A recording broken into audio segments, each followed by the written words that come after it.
Hello everyone, আসসালামু আলাইকুম। সবাই কেমন আছেন? আমি লিজা চলে আসছি নতুন আরেকটি ভিডিও নিয়ে।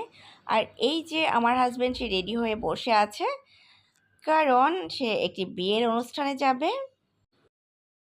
আমাদের সামনের ফ্ল্যাটেরই এক ভাড়াটিয়া ভাই, সে ভীষণই ভালো মানুষ আসলে। তো তার ছেলের বিয়েতে আমাদের সবাইকে আসলে ইনভাইট করেছে। তো রোদেলার বাবা সে বিয়েতে যাচ্ছে, আর আমরা যাব বউ ভাতের দিন। আর এই যে রোদেলা মণি, সে বসে বসে দোল খাচ্ছে। আসলে আমার অধিকাংশ টাইমই কিন্তু এই রকিং চেয়ারেই কাটে।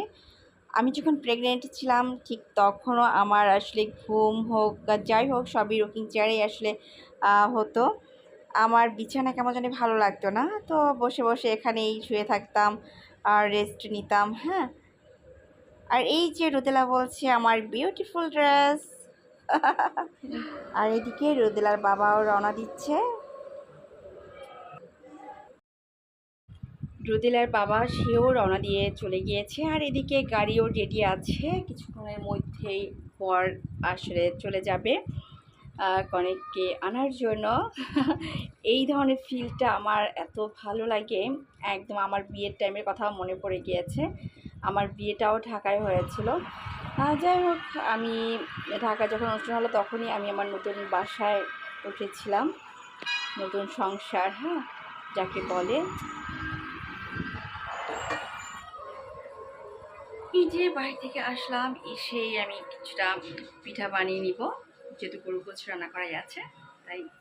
আর সাথে আমি কিছুটা মিষ্টি বানিয়েছিলাম, গোলাপ জামুন। এই যে রোদেলার ব্রেকফাস্ট, আমি রাতে মিষ্টি বানিয়েছিলাম, সেটা দিয়ে সে এখন ব্রেড খাবে, আর তাকে স্যান্ডউইচ করে দেব। আমি এখন এই মাছটা রান্না করব। এটা হচ্ছে ইলিশ মাছের ছোট মাছগুলি, এটার বোধহয় আলাদা একটা নাম আছে, আমি ঠিক জানি না। তো সেদিন আমার হঠাৎ করে চোখে পড়লো, রোদেলার বাবাও সেও নিয়ে নিল দেখে। তবে এটা খেতে কিন্তু আমার বেশ ভালো লাগে মাছটা। হ্যাঁ, তো আমি চিন্তা করেছি এই মাছে কিন্তু অন্য কোনো মশলা যাবে না। হ্যাঁ, এটা তো ইলিশ মাছের ছোটটা।